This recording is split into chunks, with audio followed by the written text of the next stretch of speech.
Nah, dulu para ulama kita itu dilatih bahkan oleh Nabi Sallallahu Alaihi Wasallam sejak era sahabat, bersamaan dengan mereka menuntut ilmu itu diajarkan kesiapan diri untuk menerima ilmu. Sehingga Anda bisa cek hampir semua komentar para sahabat yang belajar dari Nabi Sallallahu Alaihi Wasallam, komentarnya itu selalu 3 bagian ini. Kami belajar ilmu, adab dan amal bersamaan. Misal, hadis-hadis tentang riwayat Al-Quran, seperti hadis yang didokumentasikan oleh Imam Al-Bukhari di dalam kitab sahihnya nomor hadis 5027. Itu sanadnya tersambung kepada Abu Abdurrahman dan tersambung lagi kepada Utsman bin Affan radhiyallahu taala anhu. Abu Abdurrahman As-Sulami itu generasi tabi'in, tidak ketemu Nabi. Belajarnya dari salah satunya Utsman bin Affan, Ali bin Abi Thalib, dan hampir 20 kalangan sahabat yang mereka itu langsung belajar dari Nabi. Apa kata Abu Abdurrahman As-Sulami? Kata beliau begini, akhadhtul Qur'ana an aqwamin. Saya itu belajar Quran secara bersanad, talaqi, kepada segolongan sahabat, bukan 1-2 orang.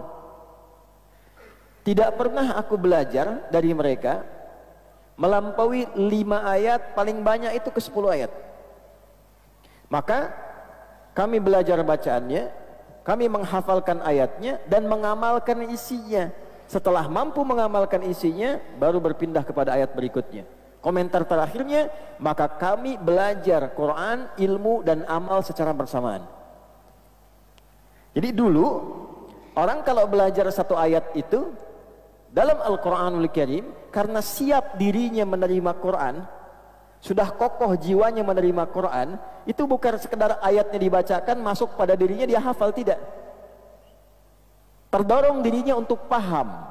Ini apa maksud ayat ini? Setelah paham, itu segera mengamalkan. Makanya para sahabat tuh paling senang kalau ada ayat turun. Begitu ayat turun, perkataan pertama mereka, sami'na wa ata'na. Maka dipujilah kalimat itu oleh Allah Subhanahu wa taala, diabadikan dalam Al-Qur'an, disandingkan dengan sifat-sifat para nabi, para rasul yang cepat menerima wahyu Allah dengan begitu gembira dan senang. Sekalipun mereka ini bukan nabi dan rasul. Tapi karena cintanya pada rasul, cintanya pada ayat Al-Qur'an, begitu ayat turun, itu mereka mengatakan sami'na wa ata'na. Coba di ayat 285 di surah Al-Baqarah. Amana ar-rasulu bima unzila ilaihi min rabbih wal mu'minun. Teruskan, kullun amana billahi wa malaikatihi.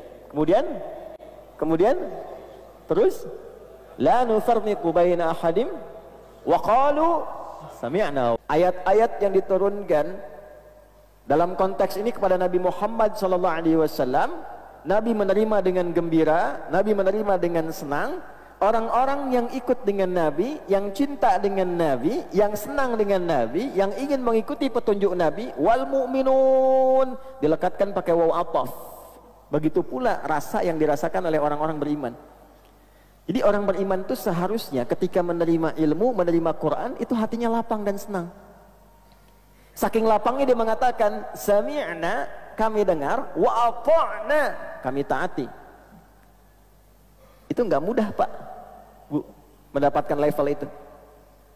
Jadi ketika ayatnya turun, saking gembiranya, sami'na, kami dengar ya Allah, wa ata'na, kami akan langsung taati. Nggak mudah itu. Ya, sekarang kan ada perantara tuh. Sebelum wa ata'na, nanyaina dulu. Sami'na wa nanyaina. Kami dengar, kami klarifikasi dulu. Kenapa ayatnya begitu ya? Begitu kan? Kenapa perintahnya harus begitu? Kenapa subuh 2 rakaat? Nah, karena hatinya belum siap. Ya, kalau ilmu nggak ada masalah. Anda bertanya karena ingin tahu untuk menambah pengetahuan, tidak ada masalah. Tapi ketika turun ayat hanya untuk diperdebatkan, itu persoalan, tidak berujung.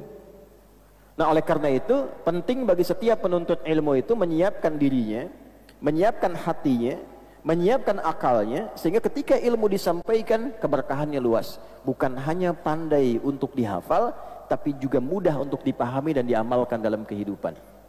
Sahabat Kiai Hasim Al-Asy'ari itu ada Kiai Haji Ahmad Dahlan. Beliau pernah mengajarkan surat Al-Ma'un, singkat dan padat. Itu sebelum mengajar Bapak Ibu sekalian, itu sudah menyiapkan harta terbaiknya, ada di kantongnya. Kemudian begitu menjelaskan tafsirnya Al-Ma'un ini, itu langsung mengeluarkan uang yang ada di kantongnya, barang-barang terbaiknya untuk dipraktekkan sesuai dengan kandungan ayat dan suratnya. Ara'aita alladhi yukadzibu bid-din, fadzalika alladhi yad'ul yatim wa la yahuddu ala ta'amil miskin. Fawailul lil alladzina hum an salatihim alladzina hum wa yamna'unal ma'un wa yamna'unal ma'un, dan enggan memberi, share, berbagi dengan apa yang paling berguna. Maka beliau mengeluarkan yang paling berguna di kantongnya, langsung kemudian disiapkan, dibagikan sesuai dengan spirit ayatnya. Dari situlah lahir panti asuhan, dari situ lahir sekolah, dari satu ayat. Anda bayangkan, dulu ngajinya begitu. Nah, kita kehilangan itu. Ya ayyuhalladzina amanu la yasraqu minkum, hei orang-orang beriman, jangan saling mencela. Buktinya banyak mencela. La yaghtab ba'dukum ba'dha, jangan banyak bikin hoax juga. Berarti ada yang kurang itu. Padahal ayatnya hafal. Qul huwallahu ahad, tapi bisa mengatakan di lisannya semua agama sama, menuju pada Tuhan yang sama, cuma caranya beda-beda. Ayatnya hafal, tapi tidak berkah. Ya, tapi tidak berkah. Berarti ada yang keliru.